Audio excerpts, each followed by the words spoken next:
सन 1558। उड़ीसा के पुरी क्षेत्र में एक तनावपूर्ण माहौल था। कहा जाता है कि मुगल सेना जगन्नाथ मंदिर की ओर बढ़ रही थी।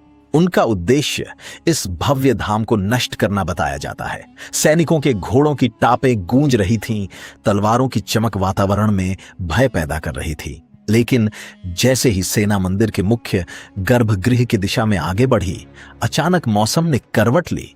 तेज हवाएं चलने लगीं, आकाश में अंधेरा छा गया और सूरज की रोशनी मानो कहीं खो गई।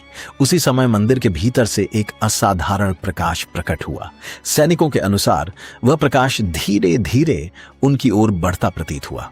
इस अप्रत्याशित दृश्य ने कई सैनिकों को भयभीत कर दिया।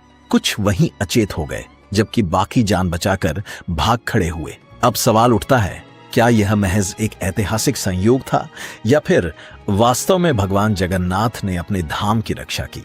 पुरी का यह मंदिर केवल आस्था का केंद्र नहीं, बल्कि रहस्यों से भरा एक अद्भुत स्थान भी माना जाता है। उदाहरण के लिए, यहां लगा मंदिर का ध्वज अक्सर हवा की विपरीत दिशा में लहराता दिखाई देता है। इसके अलावा मंदिर के शिखर पर स्थापित सुदर्शन चक्र को लेकर यह धारणा है कि आप उसे किसी भी दिशा से देखें, वह आपकी ओर ही मुख किए प्रतीत होता है। प्राचीन ग्रंथ भविष्यमालिका में भी इस मंदिर से जुड़ी कई भविष्यवाणियों का उल्लेख मिलता है। कुछ लोगों का मानना है कि इनमें से कई भविष्यवाणियां समय के साथ सत्य साबित हुई हैं, जिनमें एक वैश्विक महामारी का संकेत भी बताया जाता है। मंदिर से जुड़ा सबसे रहस्यमय तत्व है ब्रह्म पदार्थ, जिसे कई श्रद्धालु भगवान श्री कृष्ण के हृदय से जोड़कर देखते हैं। मान्यता है कि यह पवित्र तत्व मंदिर की मूर्तियों के भीतर सुरक्षित रखा जाता है और हर 12 वर्षों में होने वाली विशेष प्रक्रिया के दौरान इसे पुरानी प्रतिमा से निकालकर नई प्रतिमा में स्थापित किया जाता है। इस अनुष्ठान को अत्यंत गोपनीय ढंग से संपन्न किया जाता है। कहा जाता है कि इस दौरान पुजारी आंखों पर पट्टी और हाथों में दस्ताने पहनकर ही इस प्रक्रिया को पूरा करते हैं। इसे भगवान के शरीर परिवर्तन और आत्मा के स्थायित्व का प्रतीक माना जाता है। मंदिर के ध्वज को लेकर भी एक परंपरा है। बताया जाता है कि इसे प्रतिदिन बदला जाता है। मान्यता यह है कि यदि किसी दिन यह प्रक्रिया रुक जाए तो मंदिर को लंबे समय तक बंद करना पड़ सकता है। मुख्य प्रवेश द्वार तक पहुंचने के लिए यहां 22 सीढ़ियां चढ़नी होती हैं। इनमें से एक विशेष सीढ़ी को लेकर यह विश्वास है कि उस पर पैर रखना वर्जित है। इसके पीछे के कारण आज भी रहस्य बने हुए हैं। मंदिर की विशाल रसोई भी कम आश्चर्यजनक नहीं है। यहाँ प्रसाद पकाने के लिए एक के ऊपर एक रखे गए कई बर्तनों में भोजन तैयार किया जाता है। दिलचस्प बात यह है कि ऊपर रखा हुआ बर्तन पहले पक जाता है, जो सामान्य भौतिक नियमों के विपरीत प्रतीत होता है। 15 जून 2015 की रात, ठीक मध्य रात्रि के समय पूरे शहर की बिजली कुछ समय के लिए बंद कर दी गई थी। उस रात मंदिर के भीतर एक विशेष अनुष्ठान संपन्न हो रहा था। मुख्य पुजारी पूर्ण अंधकार में, आंखों पर पट्टी और हाथों में सुरक्षा दस्ताने पहने हुए एक पवित्र तत्व को नई प्रतिमा में स्थापित करने की प्रक्रिया में संलग्न थे। यह वही क्षण था जब भगवान जगन्नाथ की पुरानी प्रतिमा से ब्रह्म तत्व को निकालकर नई प्रतिमा में स्थापित किया जा रहा था। एक ऐसी परंपरा जिसे भगवान के शरीर के नवीनीकरण और आत्मा के निरंतर अस्तित्व का प्रतीक माना जाता है। कई श्रद्धालुओं के लिए यह मंदिर केवल एक तीर्थ स्थल नहीं, बल्कि वह स्थान है जहां आस्था, परंपरा, विज्ञान और रहस्य एक साथ उपस्थित होते हैं। कहा जाता है कि इस रहस्यमयी ब्रह्म तत्व को आज तक किसी ने प्रत्यक्ष रूप से नहीं देखा है। मान्यता तो यहां तक है कि जिसने भी इसे देखने का प्रयास किया वह जीवित नहीं रह सका।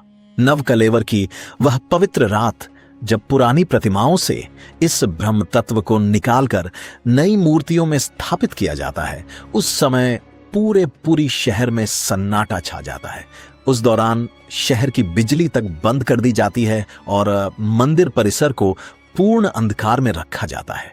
इस गुप्त अनुष्ठान में केवल चुनिंदा पुजारी ही शामिल होते हैं, जिनके परिवार पीढ़ियों से इस परंपरा को निभाते आ रहे हैं। उनकी आंखों पर पट्टियां बांध दी जाती हैं, और हाथों में मोटे दस्ताने पहनाए जाते हैं ताकि वे इस रहस्य को ना देख सकें और ना ही उसके स्वरूप को महसूस कर सकें।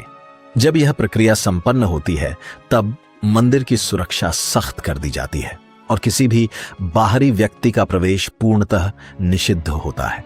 वर्ष 2015 में हुए इसी अनुष्ठान के दौरान ऐसी चर्चा सामने आई कि एक पुजारी ने अनजाने में उस ब्रह्म तत्व को स्पर्श कर लिया था। इसके तुरंत बाद वह अचेत हो गया और होश में आने पर उसकी मानसिक स्थिति सामान्य नहीं रही। यहीं से सबसे बड़ा प्रश्न खड़ा होता है, आखिर यह ब्रह्म तत्व है क्या? क्या यह किसी दिव्य शक्ति का स्रोत है?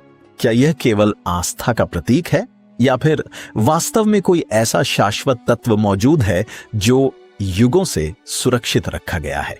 धार्मिक मान्यताओं के अनुसार यह ब्रह्म पदार्थ अत्यंत शक्तिशाली है जिससे निरंतर ऊर्जा का संचार होता रहता है और इसके आसपास हल्का कंपन महसूस किया जा सकता है।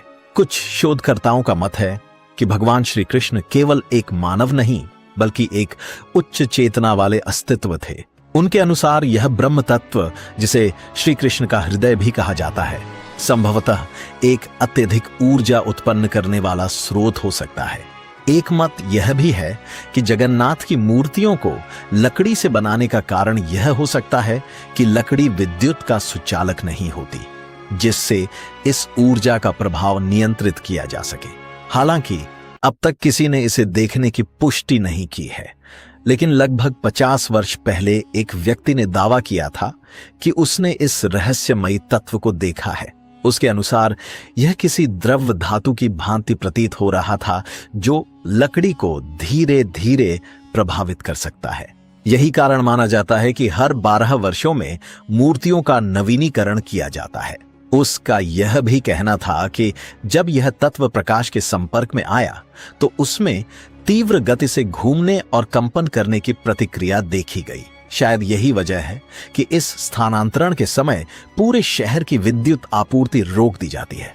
आज भी यह विषय विज्ञान के लिए एक अनसुलझी पहेली बना हुआ है, जबकि श्रद्धालुओं के लिए यह भगवान श्री कृष्ण की दिव्य उपस्थिति का प्रतीक है।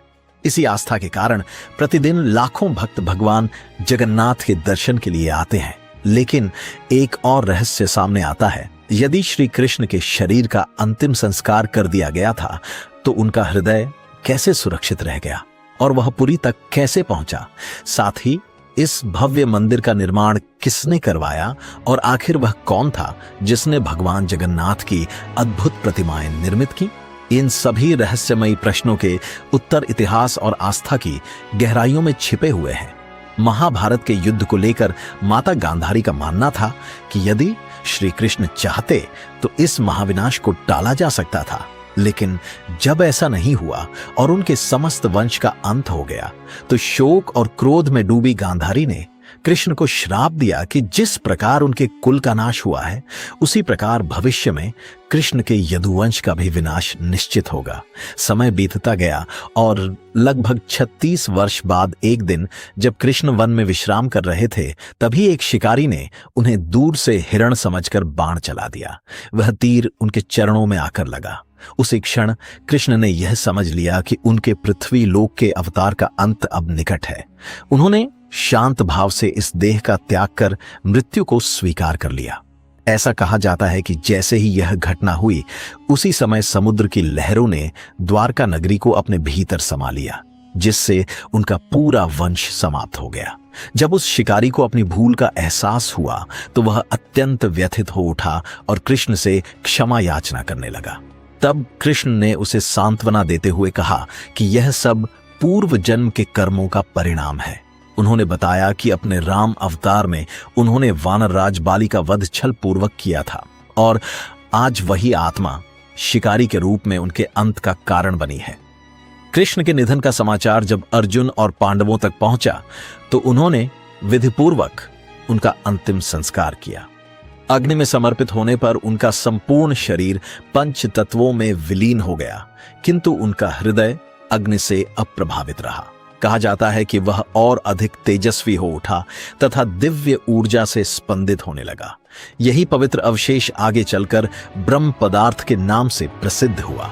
अर्जुन ने उस दिव्य तत्व को लकड़ी के आसन पर स्थापित कर जलधारा में प्रवाहित कर दिया। लंबे समय तक बहते हुए वह उड़ीसा के समुद्री तट तक पहुंचा, जहां उस समय सबरा जनजाति का निवास था। उस समुदाय के प्रमुख विश्ववसु ने जब उस अद्भुत प्रकाशमान तत्व को देखा तो उसकी दिव्यता को पहचान लिया और उसे नील माधव के रूप में पूजना आरंभ कर दिया। उधर मालवा के राजा इंद्रद्युम्न, जो भगवान विष्णु के परम उपासक थे, ने नील माधव के दर्शन की तीव्र इच्छा प्रकट की। एक रात्रि उन्हें स्वप्न में भगवान विष्णु के दर्शन हुए, जिन्होंने उन्हें आदेश दिया कि वे नील माधव की खोज कर उनके लिए एक भव्य मंदिर का निर्माण करें। साथ ही यह संकेत भी दिया कि यह दिव्य तत्व नीलांचल पर्वत के समीप प्राप्त होगा। राजा ने तुरंत अपने विश्वस्त ब्राह्मण विद्यापति को इस खोज का दायित्व सौंपा।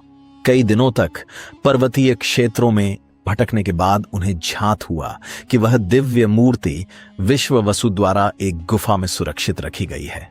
प्रारंभ में विश्ववसु ने उसे दिखाने से इनकार कर दिया, क्योंकि वह उनके समुदाय की आस्था से जुड़ा विषय था। तब विद्यापति ने एक योजना बनाई और विश्ववसु की पुत्री ललिता से विवाह कर लिया। विवाह के पश्चात ललिता की सहायता से वे विश्ववसु को मनाने में सफल हुए और अंततः उस गुप्त स्थान तक पहुंचे जहां नील माधव की आराधना की जाती थी। मूर्ति के दर्शन करते ही विद्यापति उसकी दिव्य शक्ति से अभिभूत हो गए और तत्काल यह समाचार राजा इंद्रद्युम्न तक पहुंचाया। किंतु जब स्वयं राजा वहां पहुंचे तब तक वह मूर्ति वहां से हटाई जा चुकी थी। इससे वे अत्यंत निराश होकर लौट आए। कुछ समय पश्चात पुनः स्वप्न में विष्णु ने उन्हें दर्शन दिए और निर्देश दिया कि शीघ्र ही पुरी के समुद्र तट पर एक विशाल नीम का वृक्ष बहकर आएगा। उसी पवित्र वृक्ष की लकड़ी से उनकी नई प्रतिमा का निर्माण किया जाए। वह वृक्ष अत्यंत विशाल था, जिसे उठाना साधारण कार्य नहीं था। आखिरकार भारी प्रयासों के बाद उस पवित्र वृक्ष के तने को किसी तरह राजमहल तक पहुंचा दिया गया। अब सबसे बड़ी चुनौती यह थी कि उससे भगवान की प्रतिमा का निर्माण कौन करेगा। राज्य के कई कुशल शिल्पकारों को बुलाया गया। उन्होंने पूरे समर्पण के साथ उस लकड़ी पर काम शुरू किया, लेकिन कुछ ही समय में सभी ने हार मान ली। उनका कहना था कि यह लकड़ी असाधारण रूप से कठोर है और उस पर उनकी छेनी और हथौड़ी का कोई प्रभाव ही नहीं पड़ रहा। कारीगरों की यह असमर्थता सुनकर राजा अत्यंत चिंतित हो उठे। तभी एक दिन एक वृद्ध साधु राज दरबार में उपस्थित हुआ। किसी को यह झात नहीं था कि वह वास्तव में भगवान के दिव्य शिल्पकार भगवान विश्वकर्मा स्वयं थे, जो साधु का रूप धारण करके आए थे। उस वृद्ध ने राजा से कहा कि यदि उन्हें अनुमति दी जाए तो वह मात्र 21 दिनों के भीतर इस लकड़ी से भगवान की मूर्ति तैयार कर सकता है। राजा यह सुनकर प्रसन्न हो गए, किंतु उस साधु ने एक महत्वपूर्ण शर्त रखी। उसने कहा कि वह एकांत में एक बंद कक्ष के भीतर रहकर ही यह कार्य करेगा। इन 21 दिनों के दौरान कोई भी व्यक्ति उस कमरे का द्वार नहीं खोलेगा और न ही भीतर प्रवेश करने का प्रयास करेगा। राजा ने उसकी यह शर्त स्वीकार कर ली और मूर्ति निर्माण का कार्य प्रारंभ हो गया। कक्ष का द्वार बंद कर दिया गया और भीतर से लगातार औजारों की आवाजें आने लगीं, जिससे यह स्पष्ट था कि कार्य जारी है। लेकिन 15 दिन बीत जाने के बाद अचानक वह ध्वनि सुनाई देना बंद हो गई। यह परिवर्तन देखकर महारानी गुंडीचा अत्यंत व्याकुल हो उठी। उन्होंने राजा से आग्रह किया कि कहीं ऐसा तो नहीं कि वह वृद्ध साधु भूख या प्यास के कारण किसी संकट में पड़ गया हो। प्रारंभ में राजा ने इस सुझाव को अस्वीकार कर दिया, लेकिन अंततः चिंता के कारण उन्होंने कक्ष का द्वार खोलने का निर्णय ले लिया। लेकिन जैसे ही कक्ष का द्वार खोला गया, वहां मौजूद सभी लोग स्तब्ध रह गए। जिस वृद्ध कारीगर को मूर्तियां बनाने का कार्य सौंपा गया था, वह कहीं दिखाई नहीं दे रहा था। उसके स्थान पर केवल 3 अपूर्ण प्रतिमाएं रखी थीं। यह दृश्य देखकर राजा अत्यंत व्यथित हो गए, क्योंकि उनके द्वारा रखी गई शर्त का उल्लंघन हो चुका था और इसी कारण भगवान की प्रतिमाएं पूर्ण रूप नहीं ले सकी। भगवान जगन्नाथ की मूर्ति के हाथ और पैर अधूरे थे, वहीं भगवान बलभद्र और देवी सुभद्रा की प्रतिमाएं भी संपूर्ण नहीं बन पाई थीं। जब राजा उन मूर्तियों के समीप पहुंचे तो उन्हें ऐसा अनुभव हुआ मानो उनमें जीवन की स्पंदन मौजूद हो। तभी मूर्ति के भीतर से एक दिव्य ध्वनि सुनाई दी, जिसने राजा को बताया कि इन प्रतिमाओं में श्री कृष्ण का पवित्र हृदय विराजमान है। इसके पश्चात राजा ने इन मूर्तियों की स्थापना करवाई और आज भी यही अधूरी प्रतिमाएं ओडिशा के पुरी धाम में भगवान जगन्नाथ के रूप में श्रद्धा से पूजी जाती हैं। यहाँ यह मान्यता भी प्रचलित है कि संसार में जो कुछ घटित हो रहा है वह पहले से ही नियत है। यह केवल कल्पना नहीं बल्कि पुरी के श्रद्धालुओं की आस्था से जुड़ा एक प्राचीन सत्य है, जिसका संबंध भविष्य मालिका नामक ग्रंथ से बताया जाता है। कहा जाता है कि लगभग 5 शताब्दी पूर्व ओडिशा के संत अच्युतानंद दास ने इस दिव्य ग्रंथ की रचना की थी। वे पंचसखा माने जाने वाले भगवान जगन्नाथ के 5 प्रमुख भक्तों में से एक थे। मान्यता है कि उन्हें ईश्वरीय प्रेरणा से कलयुग में घटने वाली अनेक घटनाओं का पूर्वाभास हुआ था। ओडिया भाषा में लिखे गए इस काव्यात्मक ग्रंथ में कई रहस्यमयी संकेत छिपे हुए हैं।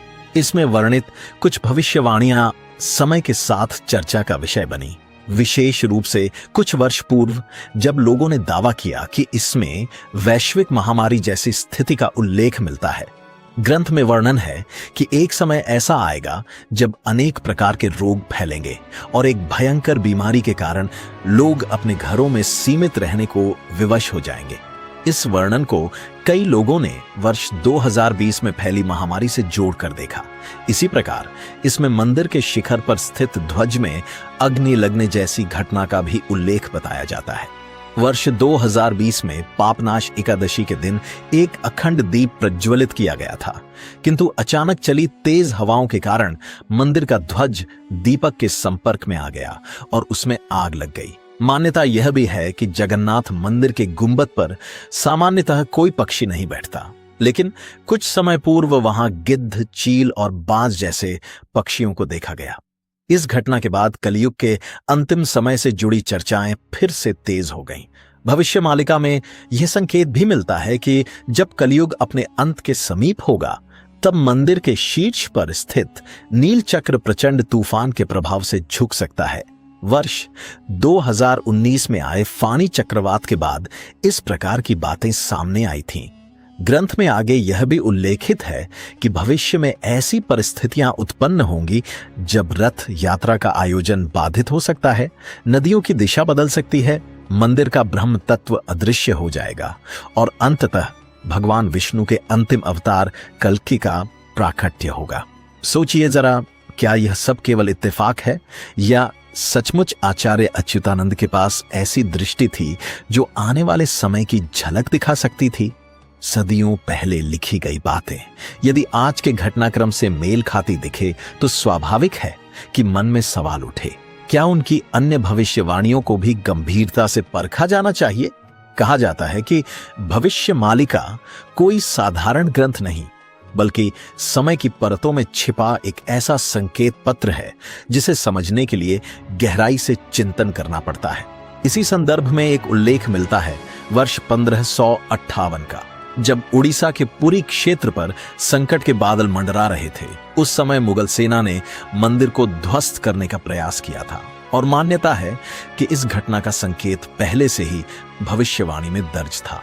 1558 पुरी पर संकट वह दौर अशांति का था। लोग भयभीत थे क्योंकि इस बार कोई साधारण आक्रमणकारी नहीं बल्कि संगठित सेना मंदिर की ओर बढ़ रही थी। सेना का नेतृत्व एक अफगान सेनापति कर रहा था जिसे इतिहास में काला पहाड़ के नाम से जाना जाता है। उसकी कठोरता और मंदिर विरोधी कार्रवाइयों की चर्चाएं दूर दूर तक फैली थीं। कथाओं के अनुसार जब सैनिक गर्भगृह की दिशा में आगे बढ़े तभी अचानक वातावरण में अप्रत्याशित परिवर्तन हुआ। तेज हवाएं चलने लगीं, आसमान गहरा हो गया और वातावरण में अजीब सा सन्नाटा पसर गया। लोक मान्यताओं में वर्णन मिलता है कि मंदिर के भीतर से दिव्य प्रकाश प्रकट हुआ जिससे सैनिकों में भय व्याप्त हो गया। अफरा तफरी मच गई और बिना निर्णायक संघर्ष के सेना को पीछे हटना पड़ा। आज भी पुरी की लोक कथाओं में यह प्रसंग सुनाया जाता है कि जब आस्था पर संकट आता है तो दैवी शक्ति स्वयं रक्षा के लिए सक्रिय हो जाती है। अंग्रेजी शासन और रथ यात्रा का दौर समय बदला, लेकिन चुनौतियां समाप्त नहीं हुई। वर्ष 1803 में जब अंग्रेजों ने पुरी पर अधिकार किया, तब कई प्राचीन मंदिरों की संपत्तियों और व्यवस्थाओं में हस्तक्षेप किया गया। धार्मिक परंपराओं को प्रशासनिक नियंत्रण में लेने की कोशिशें हुई। हालांकि श्री जगन्नाथ मंदिर एक ऐसा केंद्र रहा जहां श्रद्धालुओं की आस्था और जन समर्थन ने बाहरी नियंत्रण को पूरी तरह हावी नहीं होने दिया। ब्रिटिश अधिकारियों के लिए मंदिर से जुड़ी मान्यताएं और धार्मिक अनुष्ठान केवल परंपरा थे, जबकि भक्तों के लिए वे गहरी आस्था और सांस्कृतिक पहचान का प्रतीक थे। रथ यात्रा जैसे पर्वों को सीमित या नियंत्रित करने के प्रयासों का भी विरोध हुआ, क्योंकि जनता इसे अपनी अस्मिता से जुड़ा विषय मानती थी। इन घटनाओं को कुछ लोग भविष्यवाणी से जोड़ते हैं, तो कुछ इन्हें ऐतिहासिक परिस्थितियों का परिणाम मानते हैं। सच चाहे जो भी हो, यह स्पष्ट है कि पुरी का इतिहास केवल पत्थरों और दीवारों की कहानी नहीं, बल्कि विश्वास, संघर्ष और सांस्कृतिक दृढ़ता की गाथा है। अंग्रेजी शासन के द्वार में कई पारंपरिक मान्यताओं और धार्मिक प्रथाओं को अंधविश्वास कहकर खारिज करने की कोशिश की गई। वर्ष 1805 में एक ब्रिटिश अधिकारी मिस्टर हंटर ने मंदिर की परंपराओं को तर्कहीन और असभ्य तक कह दिया। हालात तब और गंभीर हो गए जब 1866 में ब्रिटिश प्रशासन ने पुरी की प्रसिद्ध रथ यात्रा को रोकने की योजना बनाई।